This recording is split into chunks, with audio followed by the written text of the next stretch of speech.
on the channel, and in today's video I went on PC Part Picker and I used basically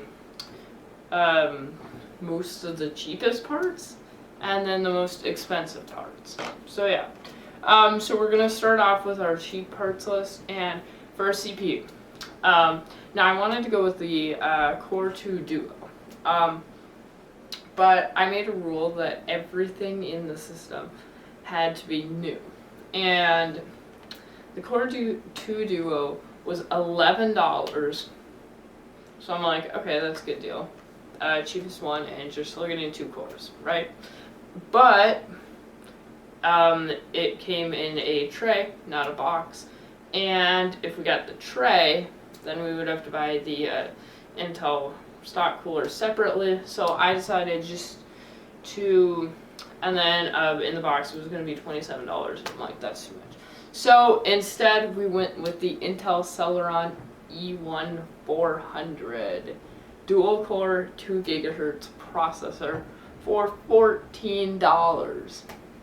Yeah, $14. Now, yeah, 2 gigahertz is a little low on the low end, but I'm sure you could find worse things out there. So yeah, 14 bucks, and it included the Intel stock cooler.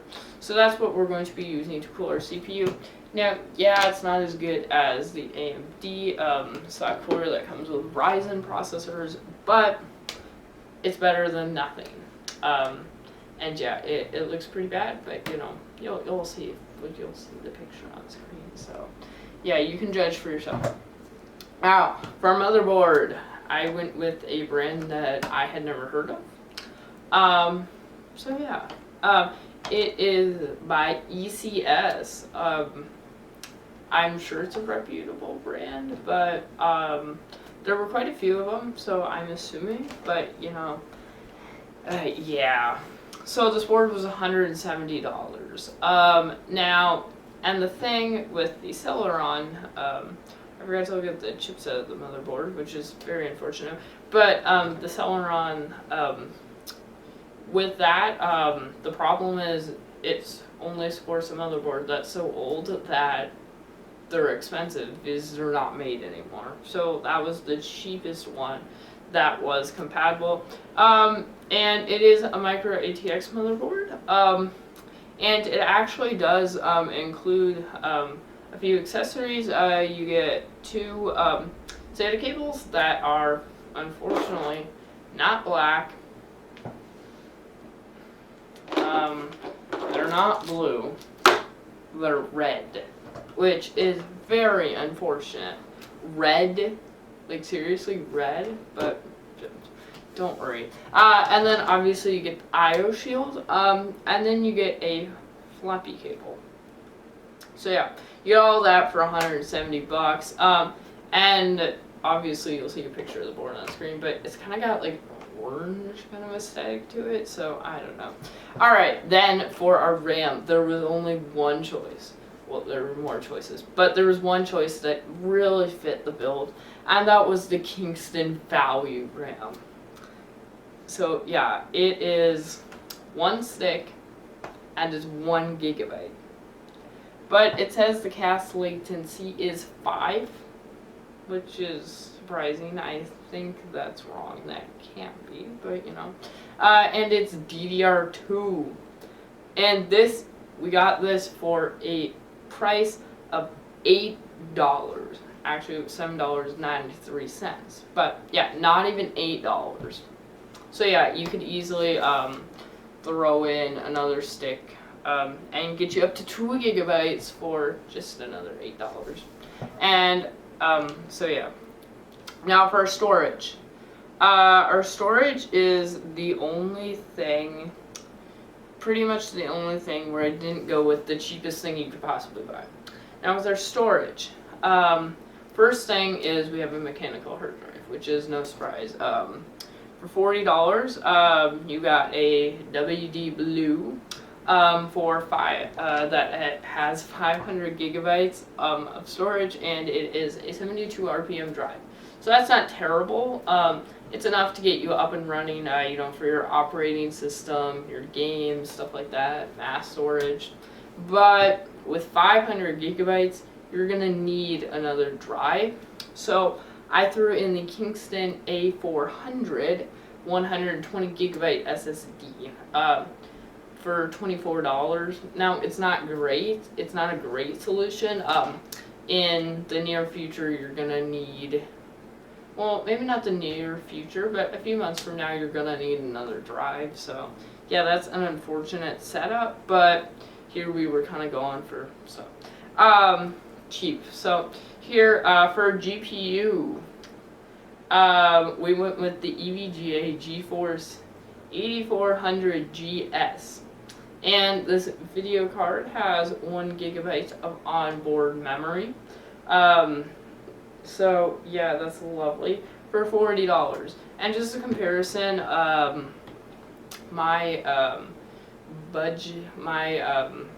card has 6 gigabytes. So yeah, and there are now cards that have like 32 gigabytes. So just think of that. Oh yeah, and then for our case, we have the GIT Micro ATX Mini Tower. Now it actually comes in quite a few different colors. I went with the black and orange to match our motherboard. So yeah, and for 27 bucks, it includes no fans whatsoever. So I added fans, obviously. And I forgot one more thing. This case actually has USB 3.1, surprisingly. But our motherboard can't support that, so that's okay. So I just wanted to throw that in. So you won't have USB 3, which is kind of unfortunate. But for our fans, we went with the Abreva CF12SLUGN fans. And these are 120 millimeter RGB fans. Yeah, they're not great. So yeah, they were $6. So not actually, I think they were closer to $7. Not the cheapest one, but it was 2 cents more to get RGB. So why not? And we definitely for the setup want 1 intake fan and 1 exhaust. So you'd want to put 1 at the front, 1 at the back. So yeah. And then for a power supply, this is where it gets really good, guys. We got the Logis 480 watt ATX power supply. Now, most power supplies are at least, now when you're shopping for a power supply, you want at least 80 plus, okay? At least 80 plus. And I think this thing was like 30 bucks. So please just buy from a reputable brand here. Don't buy the cheapest thing that you can get, because otherwise you're gonna be stuck with cables like this. Actually, you probably still will be, but just buy from a reputable brand here.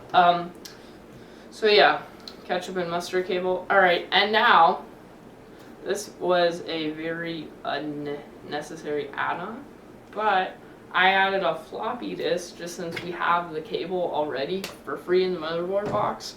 So for $13, I added the Vertitum Data Life Plus 3.5 inch 1.44 megabyte floppy disk.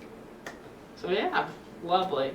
And then for an extra $10 to kind of add some bling to our build, I found some light strips on eBay for just $10.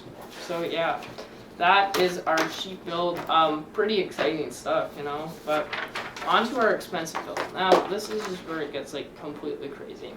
All right, so for our CPU, we went with the Intel Xeon E5 2690 V4 processor. Now you can actually get 2 of these. So, of course, I went for 2 of them. And just keep in mind, 1 of these cost $6,896, just for 1. Well, I forgot to tell you the total of our other build. It was $358.82. This thing has 14 cores, and it is clocked at 2.6 gigahertz. So barely clocked higher than our Celeron. So yeah. Now for a cooler. It doesn't include a soft cooler. Not that I would recommend using it if you have one of these, but you know. So I went with the cheapest, not the cheapest, the most expensive one that they have. And that is the NZXT Kraken Z73 AIO. And we went with two of these, of course, to cool both of our processors. And they're $602 each. So yeah, that's quite a bit.